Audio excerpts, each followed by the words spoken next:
Grand masters അക്കാദമിയുടെ +2 physics ക്ലാസ്സിലേക്ക് സ്വാഗതം. നമ്മൾ പഠിച്ചുകൊണ്ടിരിക്കുന്ന ചാപ്റ്റർ കറണ്ട് ഇലക്ട്രിസിറ്റി എന്ന് പറയുന്ന ചാപ്റ്ററാണ്. ആ ചാപ്റ്ററിനകത്ത് നമ്മൾ കഴിഞ്ഞ ഭാഗങ്ങളിൽ ചെക്ക് ചെയ്തത് ക്രിച്ചോഫ്സ് ലോസ്. അത് രണ്ട് പ്രധാനപ്പെട്ട നിയമങ്ങൾ.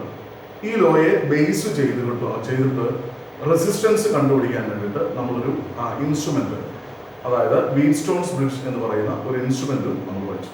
നമ്മൾ ഈ ഭാഗത്ത് പഠിക്കാൻ പോകുന്നത് മീറ്റർ ബ്രിഡ്ജ് എന്ന് പറയുന്ന ഒരു ഇൻസ്ട്രുമെന്റിനെ കുറിച്ചാണ്. അതും ഇതുപോലെ തന്നെ ഒരു അൺനോൺ റെസിസ്റ്റൻസ് വാല്യൂ എന്ന് വെച്ച് കഴിഞ്ഞാൽ ഒരു റെസിസ്റ്റർ വയർ അല്ലെങ്കിൽ ഒരു കണ്ടക്ടർ വയർ നിങ്ങൾക്ക് തരുന്നു. അതിന്റെ റെസിസ്റ്റൻസ് വാല്യൂ കണ്ടുപിടിക്കാൻ വേണ്ടിയിട്ട് നിങ്ങൾ ഉപയോഗിക്കുന്ന ഒരു ഇൻസ്ട്രുമെന്റ് ആണ് മീറ്റർ ബ്രിഡ്ജ്. അപ്പോൾ മീറ്റർ ബ്രിഡ്ജ് എന്ന് പറയുന്നത് actually it is a modified form of Wheatstone's bridge. Wheatstone's bridge തന്നെയാണ്, പക്ഷെ കുറച്ചുകൂടെ ഒരു ഭേദഗതി വരുത്തി വളരെ ഈസി ആക്കി ആ ഭാഗത്തെ മാറ്റിയിട്ടുണ്ട്. മറ്റേ മീറ്റർ ബ്രിഡ്ജിന്റെ വീറ്റ്സ്റ്റോൺസ് ബ്രിഡ്ജിന്റെ കേസിൽ നമ്മൾ റെസിസ്റ്റൻസ് PQRS എന്ന് പറയുന്ന 4 റെസിസ്റ്റേഴ്സ് ഉണ്ട്. ഈ 4 റെസിസ്റ്റൻസിന്റെ വാല്യൂ നമ്മൾ മാറ്റി ഇട്ട് കൊടുക്കണം, അല്ലെങ്കിൽ റീപ്ലേസ് ചെയ്യണം. അതുമല്ലെങ്കിൽ ഒരു വേരിയബിൾ റെസിസ്റ്റൻസ് എവിടെയെങ്കിലും വെച്ചിട്ട് നിങ്ങൾ ആ റെസിസ്റ്റൻസ് കൂട്ടുകയോ കുറയ്ക്കുകയോ ചെയ്യണം. ഇവിടെ നമുക്ക് അതിനേക്കാൾ കുറച്ചുകൂടെ ഈസി ആയിട്ടുള്ള മെത്തേഡിൽ നമുക്ക് ചെയ്യാൻ പറ്റും. എന്നാൽ ഒരു വീറ്റ്സ്റ്റോൺസ് ബ്രിഡ്ജ് തന്നെയാണ് മീറ്റർ ബ്രിഡ്ജ്. അപ്പോൾ മീറ്റർ ബ്രിഡ്ജ് വർക്ക് ചെയ്യുന്ന പ്രിൻസിപ്പിൾ എന്ന് പറയുന്നത് വീറ്റ്സ്റ്റോൺസ് പ്രിൻസിപ്പിളാണ്. അതായത് metre bridge is a modified form of Wheatstone's bridge and it works on the Wheatstone's principle. അത് വർക്ക് ചെയ്യുന്നത് വീറ്റ്സ്റ്റോൺസ് പ്രിൻസിപ്പിളാണ്. അപ്പോൾ വീറ്റ്സ്റ്റോൺസ് പ്രിൻസിപ്പിൾ എന്താണെന്ന് നമ്മളൊന്ന് ചിന്തിച്ചിട്ട് നമുക്ക് മീറ്റർ ബ്രിഡ്ജിലേക്ക് പോകാം. മീറ്റർ ബ്രിഡ്ജിലേക്ക് നമ്മൾ പോകുമ്പോൾ അതിൻ്റെ ഡയഗ്രാം വളരെ ഇമ്പോർട്ടൻ്റ് ആണ്. അതിൻ്റെ കൺസ്ട്രക്ഷൻ അല്ലെങ്കിൽ ആ സർക്യൂട്ട് അറേഞ്ച്മെന്റ് എന്താണെന്ന് നമ്മൾ ഡിസ്ക്രൈബ് ചെയ്യണം. 2, ഇതിന്റെ വർക്കിംഗ്, അതായത് എങ്ങനെയാണ് ഈ മീറ്റർ ബ്രിഡ്ജ് ഉപയോഗിച്ചിട്ട് അൺനോൺ റെസിസ്റ്റൻസ് വാല്യൂ നമ്മൾ കണ്ടുപിടിക്കുന്നത്, അതും നമ്മൾ അത് എഴുതണം. വർക്കിങ്ങും അതിന്റെ കൺസ്ട്രക്ഷൻ, ഈ 2 ഭാഗങ്ങളായിട്ടാണ് നമ്മൾ ഈ മീറ്റർ ബ്രിഡ്ജ് ചിന്തിക്കാൻ പോകുന്നത്. അപ്പോൾ അതിന് മുമ്പായിട്ട് നമുക്ക് വീറ്റ്സ്റ്റോൺസ് പ്രിൻസിപ്പിൾ എന്താണ് കഴിഞ്ഞ പ്രാവശ്യം നമ്മൾ പറഞ്ഞതാണ്. അതായത് വീറ്റ്സ്റ്റോൺസ് പ്രിൻസിപ്പിൾ പറയുന്നത് ഇങ്ങനെയാണ്. നമ്മൾ വീറ്റ്സ്റ്റോൺസ് ബ്രിഡ്ജ് നമ്മൾ കഴിഞ്ഞ പ്രാവശ്യം കണ്ടായിരുന്നു.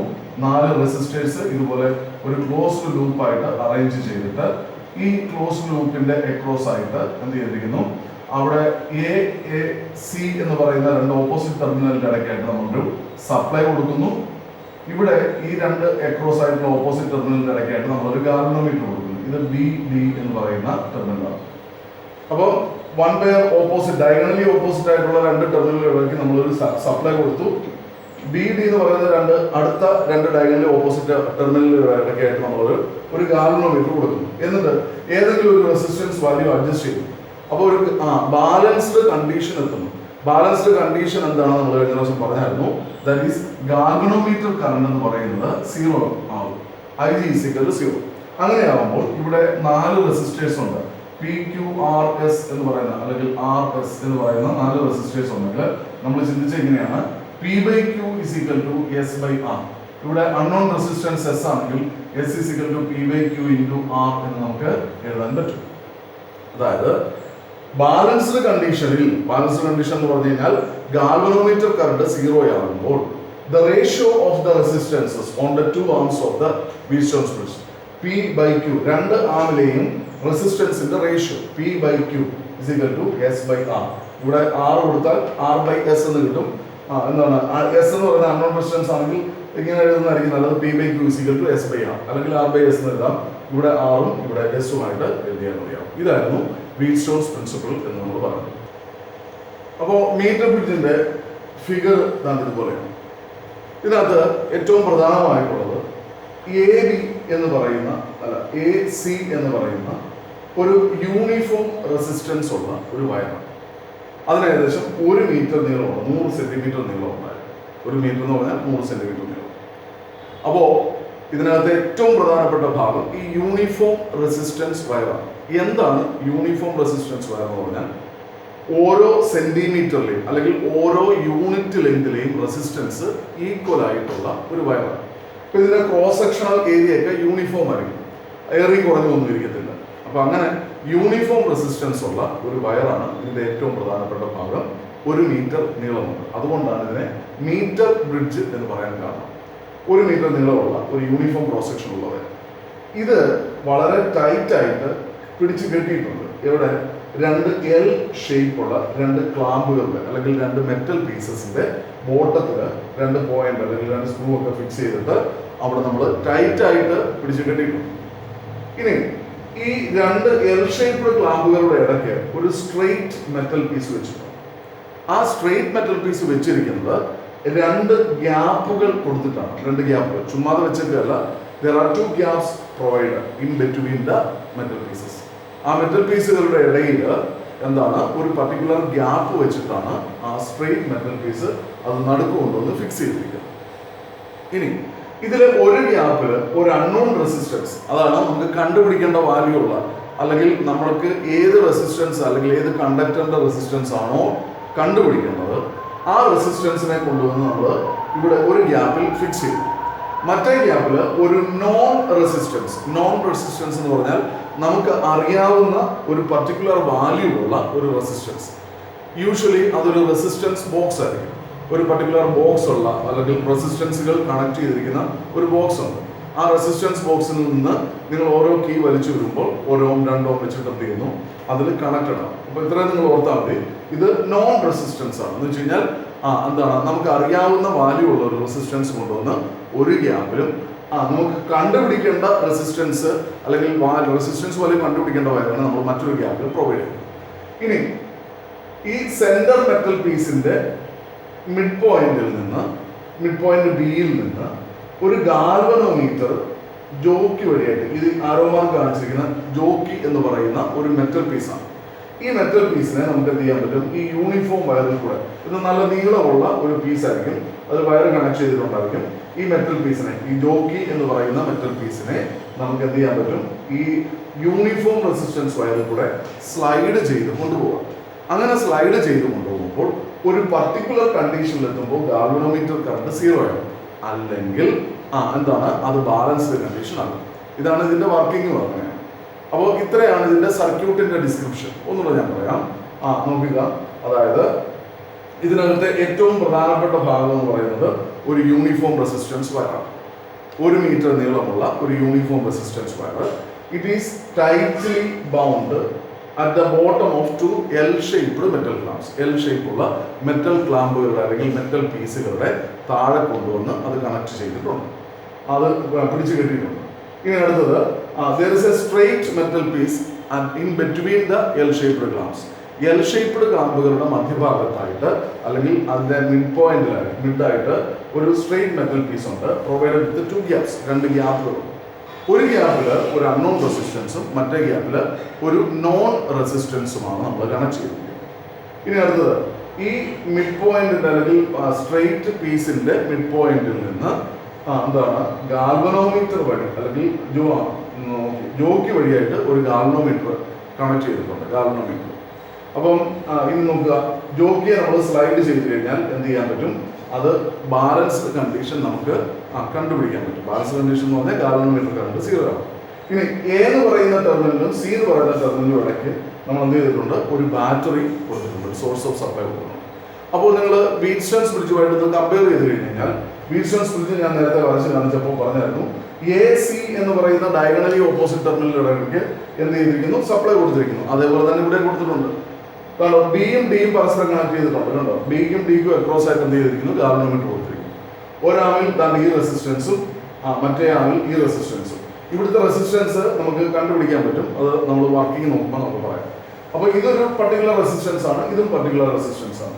അപ്പോൾ ഇത് ശരിക്കും പറഞ്ഞു കഴിഞ്ഞാൽ ഈ എക്സ് എന്ന് പറയുന്നതും ഈ എൽ ലെങ്ത് ഉള്ളതിന്റെ റെസിസ്റ്റൻസും അത് ആക്ച്വലി മീറ്റർ ബ്രിഡ്ജിന്റെ 2 ആംസ് ആയിട്ട് ആക്ട് ചെയ്യുന്നു. ഇവിടെയും അതുപോലെ തന്നെ അത് മീറ്റർ ബ്രിഡ്ജിന്റെ 2 റെസിസ്റ്റൻസ് പോലെ. ചുരുക്കി പറഞ്ഞാൽ ഇത് മീറ്റർ ബ്രിഡ്ജ് തന്നെയാണ്. അപ്പോൾ നോക്കുക, നമ്മൾ അതിന്റെ നോട്ട് എന്താണ്, circuit. A metre bridge consist of a uniform resistance wire of 1 meter length stretched tightly at the bottom of 2 L-shaped metal pieces. There is a straight metal piece at the center of L-shaped pieces. L-shaped pieces in the center ഒരു straight metal piece ഉണ്ട്, provided with the 2 gaps.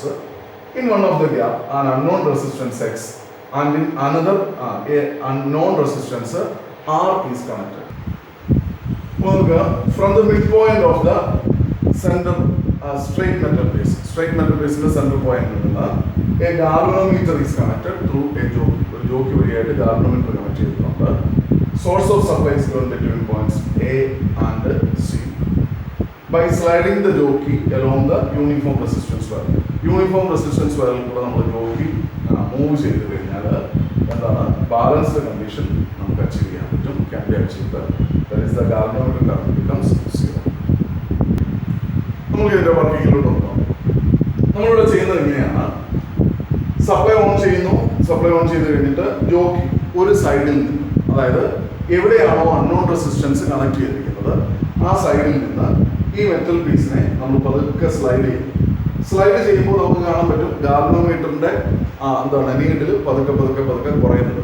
അപ്പൊ ഇവിടെ നമ്മൾ ആദ്യം എന്താണ് metre bridge ചെയ്യുന്ന സമയത്ത് തന്നെ ആദ്യം രണ്ട് സൈഡിലും നമ്മൾ കണക്ഷൻ റെഡി ആണോ എന്ന് അറിയാൻ ഗാൽവനോമീറ്ററിന്റെ ടെർമിനൽസ് ചുമ്മാ ഒന്ന് മുട്ടിക്കുമ്പോൾ ഇതിന്റെ ഒറ്റ വയറുണ്ടല്ലോ, അപ്പൊ ജോക്കി എന്ന് പറയുന്ന സാധനം നമ്മളിവിടെ മുട്ടിക്കുന്നു. അപ്പോൾ ഗാൽവനോമീറ്റർ അതിന്റെ ഓപ്പോസിറ്റ് ഡയറക്ഷനിൽ, ഇപ്പൊ ഇടത് സൈഡിലാണെങ്കിൽ വലത്തോട്ട് ഡിഫ്ലക്ട് ചെയ്യും, വലത് സൈഡിലാണെങ്കിൽ ഗാൽവനോമീറ്റർ ഇടത്തോട്ട് ഡിഫ്ലക്ട് ചെയ്യും. അങ്ങനെയാണെങ്കിൽ അതിന്റെ കണക്ഷൻ കറക്റ്റ് ആണ്. ഇതൊന്നും നമ്മൾ വർക്കിങ്ങിനകത്ത് എഴുതേണ്ട കാര്യമില്ല, നിങ്ങൾ ചെയ്യുമ്പോൾ ശ്രദ്ധിക്കേണ്ട കാര്യങ്ങളാണ്. എന്താണ് അത് കഴിഞ്ഞിട്ട് നമ്മൾ എന്ത് ചെയ്യുന്നു? അൺനോൺ റെസിസ്റ്റൻസിനെ എവിടെയാണോ ഏത് സെക്ഷനിലാണോ ഇതിനൊരു ലെഫ്റ്റ് ഗ്യാപ്പും റൈറ്റ് ഗ്യാപ്പും എന്നാണ് നമ്മൾ പറയുന്നത്. ആ ലെഫ്റ്റ് ഗ്യാപ്പിലാണ് അൺനോൺ റെസിസ്റ്റൻസ് കണക്ട് ചെയ്തിരിക്കുന്നതെങ്കിൽ അവിടെ നിന്നിട്ട് നമ്മൾ എന്ത് ചെയ്യുക? പതുക്കെ ജോക്കി സ്ലൈഡ് ചെയ്യും. സ്ലൈഡ് ചെയ്യുമ്പോൾ ഗാൽവനോമീറ്റർ ഫുൾ ഡിഫ്ലക്ഷൻ കാണിക്കുന്നതാണ്. പതുക്കെ പതുക്കെ അത് കുറഞ്ഞ് ഒരു പർട്ടിക്കുലർ ലെങ്ത് എത്തുമ്പോൾ എന്താണ് നമുക്ക് അതിന്റെ ഗാൽവനോമീറ്ററിന്റെ ഡിഫ്ലക്ഷൻ 0 ആയി എന്ന് നമുക്ക് മനസ്സിലാക്കാം. ആ പോയിന്റിൽ നമ്മൾ ജോക്കി അവിടെ കൊണ്ട് നിർത്തിയിട്ട് എത്ര സെന്റിമീറ്റർ ഉണ്ടെന്ന് നമ്മൾ അളക്കണം. നമ്മൾ അളക്കേണ്ട കാര്യമില്ല. ശരിക്കും മീറ്റർ ബ്രിഡ്ജ് ആകുമ്പോൾ ഇതിന്റെ ഈ വയറ് ശരിക്കും പറഞ്ഞു കഴിഞ്ഞാൽ പിടിപ്പിച്ചിരിക്കുന്നത് ഒരു സ്കെയിലിന്റെ മുകളിലായിരിക്കും. അതുകൊണ്ട് ആ സ്കെയിലിൽ നിന്ന് കറക്റ്റ് മെഷർമെന്റ് നമുക്ക് കിട്ടും. അപ്പോൾ ഇവിടുത്തെ ബാലൻസിങ് ലെങ്തിനെ നമ്മൾ ലെഫ്റ്റിൽ നിന്ന് റൈറ്റിലേക്ക് L എന്ന് നോട്ട് ചെയ്തു എന്ന് വിചാരിക്കും. ബാക്കിയുള്ള ലെങ്ത് എത്ര ആയിരിക്കും? 100 - L. അതെങ്ങനെയാണ്? നമ്മൾ L സെന്റിമീറ്റർ ആണ് നോട്ട് ചെയ്യുന്നത്. ഇതിന്റെ മൊത്തം കൂടെ ലെങ്ത് 1 മീറ്റർ ആണ് എന്ന് വെച്ച് കഴിഞ്ഞാൽ 100 സെന്റിമീറ്റർ. അപ്പൊ നമ്മൾ ഇവിടുന്ന് നോട്ട് ചെയ്ത ലെങ്ത് ഏകദേശം 70 സെന്റിമീറ്റർ ഉണ്ടെങ്കിൽ ബാക്കി വരുന്നത് 100 - 70 എത്ര ആയിരിക്കും? 30 ആയിരിക്കും. അപ്പൊ ബാക്കിയുള്ളത് നോട്ട് ചെയ്യും. അപ്പൊ ഇവിടുത്തെ നമ്മൾ ലെങ്ത് നോട്ട് ചെയ്യും. ഇനി നമ്മുടെ അതിന്റെ എന്താണ് മാത്തമാറ്റിക്കൽ ഫോർമുലയാണ്. നമുക്കറിയാം, ശ്രദ്ധിക്കുക, ഇവിടുത്തെ എക്സ്, ഇവിടുത്തെ R എന്ന് പറയുന്ന റെസിസ്റ്റൻസ്, ഇവിടെ ഒരു റെസിസ്റ്റൻസ് ഉണ്ട്. അതെങ്ങനെയാണ്? ആ റെസിസ്റ്റൻസ് നമ്മൾ കണ്ടുപിടിക്കുന്നത് വളരെ എളുപ്പമാണ്. നമ്മൾ പറഞ്ഞായിരുന്നു, ഇതായത് ഇതിന് യൂണിഫോം റെസിസ്റ്റൻസ് ഉള്ള വയറാണ് ഇത്. അപ്പൊ യൂണിഫോം റെസിസ്റ്റൻസ് എന്ന് പറഞ്ഞു കഴിഞ്ഞാൽ 1 സെന്റിമീറ്ററിന്റെ റെസിസ്റ്റൻസ് അത് നമ്മൾ R centimetre, R per centimetre, R ohm per centimetre എന്നെടുക്കുന്നത് വെച്ചു. അങ്ങനെയാണെങ്കിൽ ഇത്രയും ലെങ്തിന്റെ എത്ര ആയിരിക്കും? 1 സെന്റിമീറ്ററിന് R ഓം ആണെങ്കിൽ L സെന്റിമീറ്ററിന് L × R ആയിരിക്കും. അപ്പൊ നമുക്ക് ഇവിടുത്തെ റെസിസ്റ്റൻസ്. അടുത്തത് ബാക്കിയുള്ള ലെങ്തിന്റെ റെസിസ്റ്റൻസ് അത് 100 - L ആണ് ബാക്കിയുള്ളത്. അങ്ങനെയാണെങ്കിൽ അപ്പോൾ ബാക്കിയുള്ള ലെങ്ത് 100 - L ആണെങ്കിൽ അതിന്റെ റെസിസ്റ്റൻസ് എത്ര ആയിരിക്കും? 100 - L × R. അപ്പോൾ അത് നമ്മൾ ചെയ്യുന്നത് ജോക്കി സ്ലൈഡ് ചെയ്യുന്നു യൂണിഫോം റെസിസ്റ്റൻസ് വയറിൽ കൂടെ. ഗാൽവനോമീറ്ററിന്റെ എന്താണ് റീഡിങ് 0 ആണ്. That is balanced condition achieve ചെയ്യുന്നു. ഇവിടുത്തെ ബാലൻസിങ് ലെങ്ത് നമ്മൾ നോട്ട് ചെയ്യുന്നു. അപ്പോൾ അങ്ങനെയാണെങ്കിൽ R centimetre, R ohm per centimetre ആണ് ഇതിന്റെ 1 സെന്റിമീറ്ററിലെ റെസിസ്റ്റൻസ് R ഓം ആണെങ്കിൽ L സെന്റിമീറ്ററിന്റെ റെസിസ്റ്റൻസ് L × R ആണ്. അടുത്തത് ബാക്കിയുള്ളതിന്റെ 100 - L × R. ഇനി നമ്മുടെ വീറ്റ്സ്റ്റൺസ് പ്രിൻസിപ്പിളിലേക്ക് നമ്മൾ പോകും. നമുക്കറിയാം, ഞാൻ വീറ്റ്സ്റ്റൺസ് പ്രിൻസിപ്പിൾ പറഞ്ഞായിരുന്നു. ഇവിടെ ഒരു റെസിസ്റ്റൻസ്, ഇവിടെ ഒരു റെസിസ്റ്റൻസ്, അതുപോലെ തന്നെ ഇവിടെ ഒരു റെസിസ്റ്റൻസ്, ഇത് ഒരു റെസിസ്റ്റൻസ്, ഇത് P, ഇത് Q, ഇത് S, ഇത് R ആണെങ്കിൽ P/Q = S/R ആണ്. എന്ന് വെച്ചാൽ left side divided by right side left side divided by right side. അതേപോലെ തന്നെ ഇവിടുത്തെ ലെഫ്റ്റ്, ഇവിടുത്തെ റൈറ്റ്. അങ്ങനെയാണെങ്കിൽ X/R ഇവിടുത്തെ റെസിസ്റ്റൻസ് എത്ര ആയിരിക്കും? ഇവിടുത്തെ റെസിസ്റ്റൻസ് എന്ന് പറഞ്ഞാൽ L × R ആണ്. അങ്ങനെയാണെങ്കിൽ L × R ഡിവൈഡഡ് ബൈ ബാക്കിയുള്ള റെസിസ്റ്റൻസ് ഇവിടുത്തെ എത്രയാണ്? 100 - L × R. ഈ ആറും ഈ ആറും ക്യാൻസൽ ചെയ്തു. ചുരുക്കി പറഞ്ഞാൽ അവിടെ റെസിസ്റ്റൻസിന് യാതൊരു വിലയില്ല, അത് ക്യാൻസൽ ചെയ്ത് പോകണം. അങ്ങനെയാണെങ്കിൽ എക്സ് എന്ന് പറയുന്നത് വളരെ പെട്ടെന്ന് നമുക്ക് കണ്ടുപിടിക്കാൻ പറ്റും. എങ്ങനെയാണ്? ആർ എന്ന് പറയുന്നത് ഒരു നോൺ റെസിസ്റ്റൻസ് ആണെങ്കിൽ ഈ ആറിനെ നമ്മൾ ഇക്വേഷന്റെ റൈറ്റ് സൈഡിലോട്ട് കൊണ്ടുപോയി കഴിഞ്ഞാൽ R into L divide by 100 minus L എന്ന് കിട്ടും. ചുരുക്കി പറയാം, നമ്മൾ ഒന്നും ചെയ്യേണ്ട കാര്യമില്ല. യൂണിഫോം റെസിസ്റ്റൻസ് കണ്ടുപിടിക്കുന്ന നേരത്തെ തന്നെ റെസിസ്റ്റൻസ് മാറ്റി കൊടുക്കേണ്ട. ജസ്റ്റ് ബാലൻസിങ് ലെങ്ത് മാത്രം നോട്ട് ചെയ്ത് കഴിഞ്ഞാൽ നമുക്ക് എന്ത് ചെയ്യാൻ പറ്റും? അൺനോൺ റെസിസ്റ്റൻസ് വാല്യൂ കണ്ടുപിടിക്കാൻ പറ്റും. ഇതാണ് ഇതിന്റെ പ്രിൻസിപ്പിൾ. ഒന്നുകൂടെ പറയാം, ബാലൻസ്ഡ് കണ്ടീഷൻ അച്ചീവ് ചെയ്തതിനു ശേഷം എന്താണ് വീറ്റ്സ്റ്റൺസ് പ്രിൻസിപ്പിൾ നമ്മൾ അപ്ലൈ ചെയ്യുന്നത്. ബാലൻസ്ഡ് കണ്ടീഷൻ അച്ചീവ് ചെയ്യുന്നത് ജോക്കി സ്ലൈഡ് ചെയ്യുന്നു, ഗാൽവനോമീറ്റർ കറണ്ട് 0 ആണ്. അപ്പോൾ എന്താണ് വീറ്റ്സ്റ്റൺസ് പ്രിൻസിപ്പിൾ അപ്ലൈ ചെയ്ത് കഴിഞ്ഞാൽ ബാലൻസ്ഡ് കണ്ടീഷനിൽ X by R is equal to ഇവിടുത്തെ resistance L into R divided by 100 minus L into R. L into R divide by 100 minus L into R. അപ്പോൾ X by R എന്ന് പറയുന്നത് R constant ആയതുകൊണ്ട് വെട്ടി പോകുന്നു, ഒരേ quantity ആയതുകൊണ്ട് വെട്ടി പോകുന്നു. X by R is L by 100 minus L എന്ന് കിട്ടുന്നു. അല്ലെങ്കിൽ X is equal to R into L by 100 minus L. അപ്പോൾ നമ്മുടെ വർക്കിംഗ് നമ്മൾ മുന്നോട്ട് പോകും. Working by sliding the jockey along the uniform resistance wire. Uniform resistance wire കൂടെ നമ്മൾ jockey slide ചെയ്യുന്നു. Balanced condition is achieved and the balancing length of the uniform resistance wire is noted as L. Uniform resistance wire ന്റെ balancing length നമ്മൾ L എന്ന് note ചെയ്യും. If R is the uniform resistance per centimeter. Small letter R ആണ് എന്ത്? ഒരു സെന്റിമീറ്ററിന്റെ uniform resistance അല്ലെങ്കിൽ ഒരു സെന്റിമീറ്ററിന്റെ റെസിസ്റ്റൻസ് ഓഫ് ബാലൻസിംഗ് ലെങ്ത് എന്ന് പറയുന്നത് എൽ ഇൻറ്റു ആറും അതുപോലെ റെസിസ്റ്റൻസ് ഓഫ് റിമൈനിങ് ലെങ്ത് എന്ന് പറയുന്നത് 100 മൈനസ് എൽ ഇൻറ്റു ആറും. നോക്കുക, അങ്ങനെയാണെങ്കിൽ ദ റെസിസ്റ്റൻസസ് ഏതൊക്കെയാണ്? X, R, L into R and 100 minus L into R. L into R 100 minus L R into R acts as the 4 resistances of Wheatstone's bridge. Wheatstone's bridge ലെ 4 resistance പോലെ act ചെയ്യുന്നു.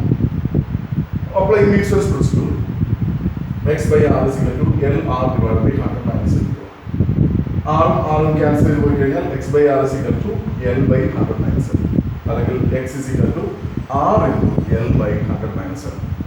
അങ്ങനെ നമുക്ക് metre ബ്രിഡ്ജിന്റെ resistance, unknown resistance നമുക്ക് അങ്ങനെ balancing length മാത്രം not ചെയ്ത് കഴിഞ്ഞാൽ വളരെ സിമ്പിൾ മെത്തേഡിൽ നമുക്ക് എന്ത് ചെയ്യാൻ പറ്റും? കണ്ടുപിടിക്കാനായിട്ട് സാധിക്കും. ഇതാണ് metre bridge. Okay, thank U.